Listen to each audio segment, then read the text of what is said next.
नमस्कार, आप देख रहे हैं लाइव लॉन्ग बिहार। मैं हूं आपके साथ खुशबू रॉय। अभी हम गरखा प्रखंड के मोहम्मदपुर पंचायत के राघोपुर गांव में मौजूद हैं और हमारे साथ यहां के भावी मुखिया प्रत्याशी सलाम शाह जी मौजूद हैं। आइए हम उनसे बातचीत करेंगे और जानेंगे उनके गांव के बारे में और उनके विचारों के बारे में।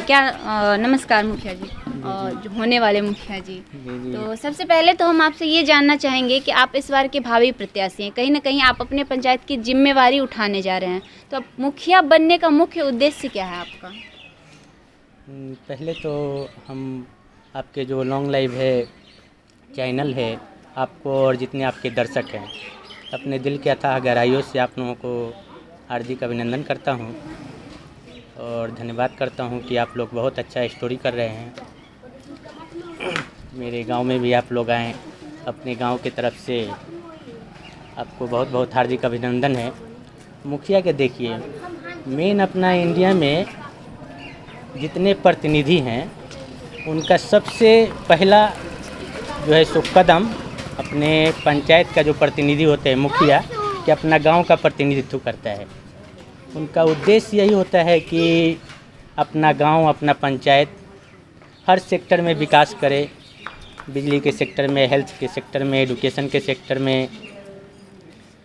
और ऐसे व्यक्ति को मुखिया होना चाहिए जिसको दिल से लगाव हो कि मुखिया बन करके कुछ कर सकें, उनके अंदर जज्बा हो, उनके अंदर एक मिशन हो, उनके अंदर एक टारगेट हो। आजकल क्या हो गया है, लोग ऐसे व्यक्ति को चुन रहे हैं या तो वो जातिवाद पे या जो है सो पैसे के मामले में, या कुछ लोगों को पैसे बांट करके लोग चुनाव जीत जाता है।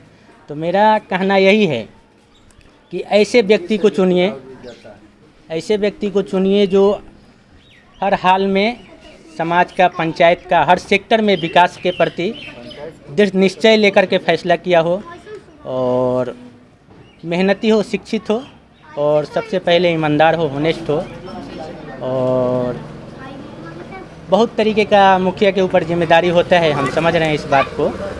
और हर प्रतिनिधि जितने होते हैं, उसी जितना फंड आता है उसका हमारे अनुमान से, जैसे आप बता रहे हैं कि 3 साल में 3 करोड़ रुपया पंचायत में आया है। अगर हमारे पंचायत में इसका 1.5 करोड़ रुपया भी 3 साल में अगर खर्च कर दिया गया रहता, तो ये जो रोड का, बिजली का, पानी का जो समस्या है और जो हेल्थ के मामले में, हमारे पंचायत में तो हेल्थ का कोई सिस्टम ही नहीं है, एजुकेशन का सिस्टम बहुत लचर व्यवस्था है, तो ये सब व्यवस्था दुरुस्त हो सकता था, सही हो सकता था। पूरा सही नहीं हो सकता, लेकिन फिर भी 50% सही हो जाता है, जितने ग्रामीण लोगों को, अपने पंचायत वासियों को इतना दिक्कत का सामना नहीं करना पड़ता। और मुखिया बनने का जो मन बनाए हैं आप, कब ख्याल आया, किस वजह से ऐसा ख्याल आया कि आप भी आप अपने गांव का प्रतिनिधित्व करें? जी, मेरा ख्याल ये आया कि जब हम इससे पहले हेल्थ एडवाइज़र से हम सऊदी अरब में थे, उसमें हम अपने मेहनत से, अपने ईमानदारी से बहुत बुलंदी तक पहुँचे, सब गांव के लोग भी जानते हैं। तो जब मैं अपने गांव पे आया तो देखा कि गांव का स्थिति बहुत ख़राब है। अपने जहां हम लोग जन्म लिए हैं, जहां हमारी पैदाइश हुई है, जहां हमारा सारा कुछ है, घर है, ख़ानदान है, लेकिन यहीं का स्थिति इतना ख़राब है कि हमारे दिल के आत्मा से आवाज़ आया कि जब हम यहाँ जन्म लिए, यहीं के लिए हम कुछ नहीं कर रहे हैं, तो हमारा इस शिक्षा का, हमारा इस तालीम का क्या मकसद है? कि अपने ही घर के लोग परेशान हैं, अपने ही समाज के लोग परेशान हैं, अपने ही पंचायत के लोग परेशान हैं।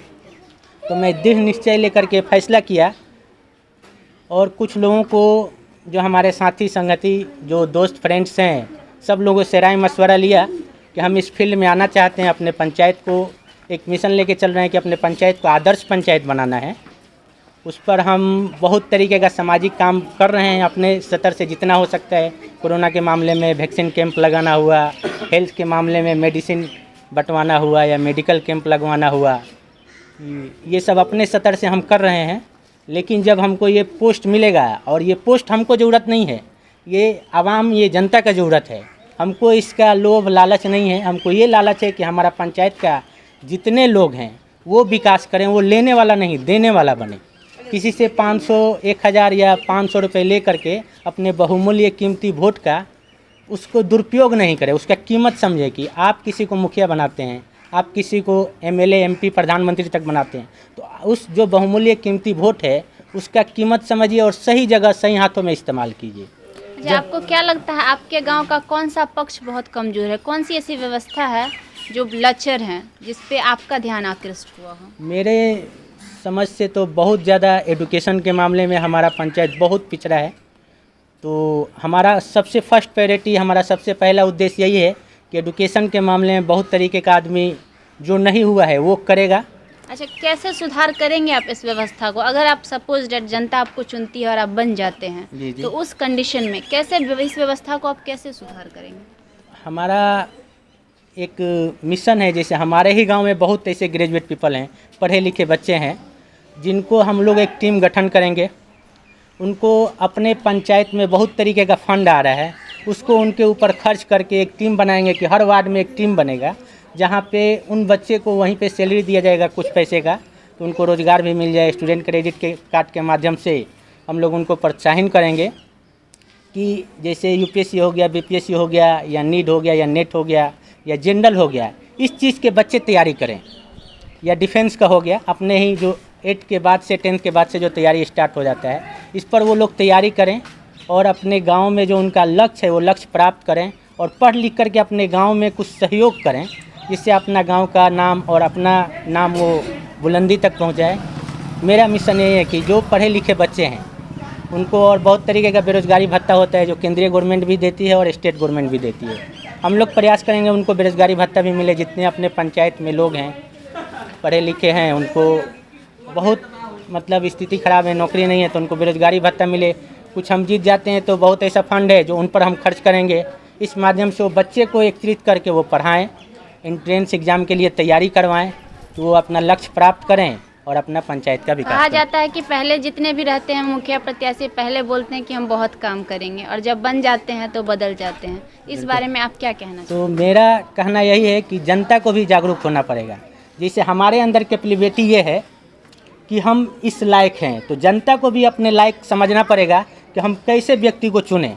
अपना कर्तव्य को हमेशा पालन करना पड़ेगा। ये नहीं कि सिर्फ वोट दे करके अपना कर्तव्य भूल गए। आप अपना एडुकेशन के मामले से अपना जागरूक होकिए। आज नेट का मामला है, आपको जो भी पंचायत की योजना चल रही है आप उसके माध्यम से आप जानकारी एकत्रित कर सकते हैं। हमारे पंचायत में ये योजना चल रहा है, उस पर मुखिया से जो भी प्रतिनिधि हैं उनसे क्वेश्चन कीजिए कि इतना फंड आया है मुखिया जी, तो इस पर काम क्यों नहीं हुआ, सिर्फ कागज़ पे ही क्यों उठ जा रहा है। तो जनता को भी इसमें सबसे पहले जागरूक होना पड़ेगा। जब जनता शिक्षित और जागरूक हो जाएगा तो लाजिम है कि हर पंचायत विकास करेगा। कितना हद तक जनता के बातों पे, जनता के कामों पे उतरेंगे आप अगर आप बनते हैं तो? मेरा तो कहना है कि हम 100% उतरेंगे। कोई कारण ना हो, जैसे बहुत तरीके का आदमी कह देता है, लेकिन बीच में ऐसे परिस्थिति उत्पन्न हो जाती है जिसकी वजह से आदमी नहीं उतर पाता है। तो मैं अपने अल्लाह से, परमात्मा से यही दुआ करेंगे कि हमको जो सीधा रास्ते पे चलने का जो निर्णय लिए हैं उसमें हमेशा वो साथ दें। अच्छा, एक आखिरी सवाल आपसे पूछना चाहेंगे कि जब आप गांव के प्रतिनिधित्व को संभालने जा रहे हैं तो कभी ऐसा सिचुएशन आपके लाइफ में आए कि आपके परिवार का एक काम हो और दूसरा काम आपके गांव के किसी व्यक्ति का हो, तो उस समय कौन सा काम करना आप ज़रूरी समझेंगे? पहले सिचुएशन हम लोग देखेंगे। सिचुएशन के हिसाब से अगर हमारे लिए तो घर और पूरा पंचायत हमारा परिवार है। अगर सिचुएशन देखा जाता है कि पहले सिचुएशन क्या क्रिएट हुआ है, पंचायत में ज़्यादा अगर समस्या सिचुएशन का हो गया है तो पहले अपने पंचायत को देखेंगे। अगर घर में उससे बड़ी समस्या है तो अपने घर को देखेंगे। मतलब सिचुएशन पर आदमी निर्भर करेगा।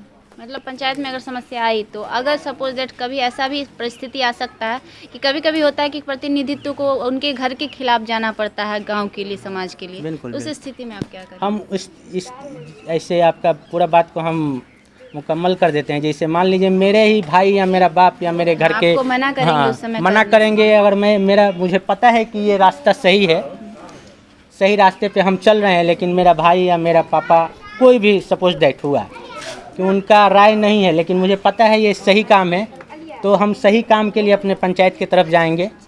मेरा यही कहना, ना अपनी घर की तरफ। जी, बहुत बहुत धन्यवाद। तो ये थे आपके मोहम्मदपुर पंचायत के भावी मुखिया प्रत्याशी जो कि सलीम शाह जी थे, जिन्होंने अपने सलाम शाह, जिन्होंने बताया अपने गांव के बारे में, गांव की परेशानियों के बारे में, साथ ही इन्होंने अपने बारे में भी बताया और क्या कुछ ये करना चाहते हैं ये बताया। अब देखना ये है कि इनके मोहम्मदपुर पंचायत में जनता का प्यार इनको कितना मिलता है और इनके इस बातों से अगर ये गाँव में कभी कुछ किए होंगे या आगे क्या करेंगे, इस बात को लेकर जिम्मेवारी इनकी जो बनती है, अभी तो ये पूरे तौर पे कह रहे हैं कि उस जिम्मेवारी पे को वो पूरा करेंगे और पूरा उतरेंगे जनता के उम्मीद पे। देखना ये है कि जनता को कितना हद तक इनका प्यार मिलता है और करने के बाद अगर ये बनते हैं तो कितना हद तक करते हैं। अगर ये बनते हैं तो एक बार फिर हम आएंगे इस गांव में और इस पंचायत का ब्यौरा करेंगे आज से 1 से 2 साल बाद और देखेंगे कि क्या हुआ है इस गांव में और क्या नहीं हुआ है। बाकी डिपेंड करता है जनता जनार्दन पे कि जनता किसे अपना बहुमूल्य वोट देती है। साथ ही इन्होंने एक मैसेज भी दिया समाज में कि अगर आप चुनना चाहते हैं मुखिया को तो वैसे व्यक्ति को चुनिए जो कि लोगों के दिल से जुड़ा हो और पढ़े शिक्षित हो और जो कि आपके हर कदम पे आपका साथ दे। आगे की जानकारी के लिए बने रहिए हमारे साथ। धन्यवाद।